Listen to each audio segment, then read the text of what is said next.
वर्तमान समय में देश में जिस प्रकार से एक विशिष्ट प्रकार की राजनीति चल रही है, जो देश की आंतरिक सुरक्षा और ताने बाने को ध्वस्त करने के लिए किसी भी कीमत तक जाकर कमर कसे हुए दिखाई पड़ती है, उसकी एक वानगी जो कई बार आप पश्चिम बंगाल में देख चुके हैं। आज न्यायालय द्वारा गठित एसआईटी की रिपोर्ट आने के बाद पश्चिम बंगाल की तृणमूल कांग्रेस सरकार की हिंदू विरोधी निर्ममता अपने पूरे विद्रूप रूप में सामने आती हुई दिखाई पड़ रही है। इस एसआईटी का गठन न्यायालय के आदेश पर हुआ था, जिसमें 3 लोग सदस्य थे।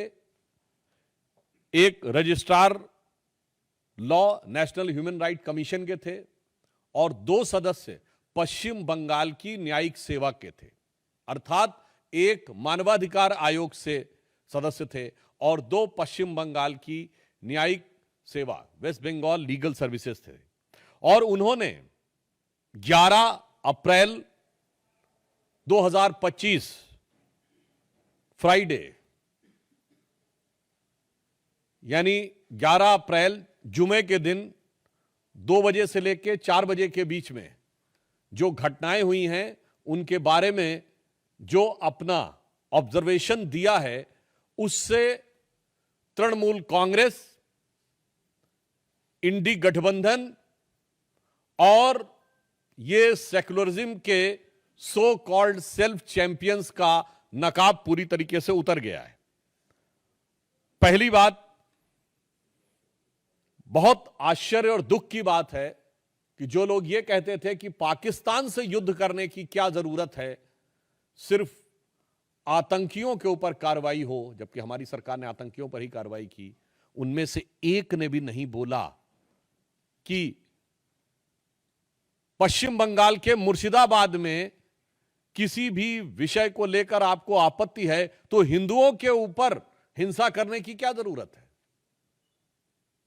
हरगोविंद दास और चंदन दास पिता पुत्र की मृत्यु पर किसी ने एक शब्द भी नहीं बोला। वही लोग अचानक ऑपरेशन सिंदूर के बाद पाकिस्तान के प्रति सहानुभूति दिखाते हुए नजर आने लगे।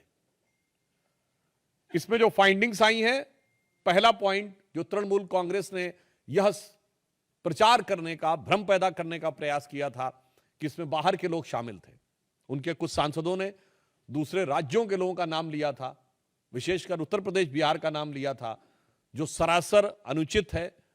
परंतु इस फाइंडिंग में बहुत साफ साफ तौर पर तृणमूल कांग्रेस के नेता और एमएलए का नाम भी सामने आया है और इसमें कहा गया है कि उनके 11 अप्रैल को, मैं इसको एज इट इज रीड करना चाहता हूं। All the attacks were carried out on the Friday 11th of April from 2 PM onwards under the instructions of local councillor Mehboob Alam and police and administration done nothing। तो ममता जी, ये तो आपकी party के बहुत महबूब नजर आ रहे हैं, आपकी पार्टी के बड़े प्रिय नजर आ रहे हैं। ये बात अब फाइंडिंग्स में बिल्कुल साफ हो गई। दूसरा विषय यह आया कि एक कुल मिलाकर इसमें बताया गया कि total of 113 houses were damaged and they even fled to Malda. जो ये कहने का प्रयास किया गया था कुछ नेताओं के द्वारा कि ऐसा तो कुछ खास हुआ ही नहीं, कोई महत्वपूर्ण, कोई ऐसी उल्लेखनीय घटना नहीं हुई, ये बात बिल्कुल साफ सामने आई कि 113 जो हाउसेस थे वो पूरी तरीके से विध्वंस हुआ और लोगों को वहां से पलायन करने पर बाध्य होना पड़ा। इसी के साथ साथ यह भी बात सामने आई कि पुलिस ने कई मौकों के ऊपर जो उनकी प्रोसीडिंग्स में, और ये जो तृणमूल कांग्रेस के नेता का नाम ये पेज नंबर 5 के ऊपर अपनी फाइंडिंग्स में लिखा हुआ है।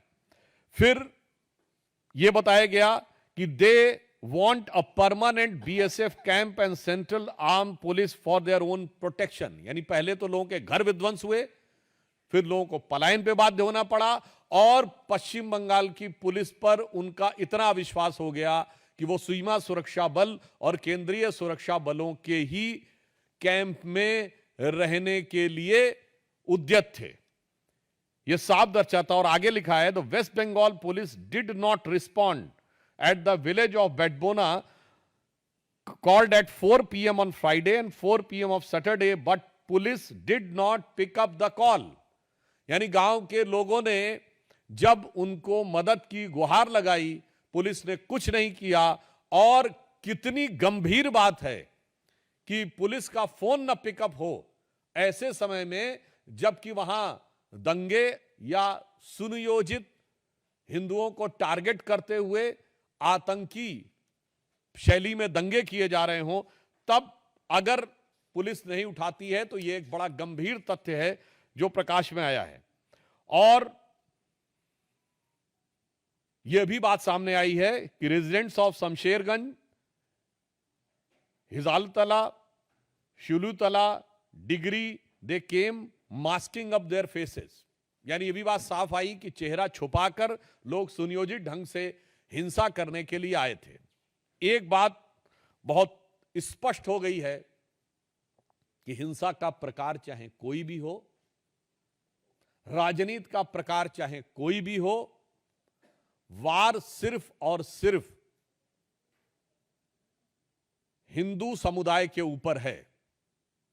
अगर पहलगांव में चुन चुन कर हिंदुओं को मारा गया, तो मुर्शिदाबाद में चुन चुनकर हिंदुओं के घर, मकान और लोगों को मारने का प्रयास किया गया।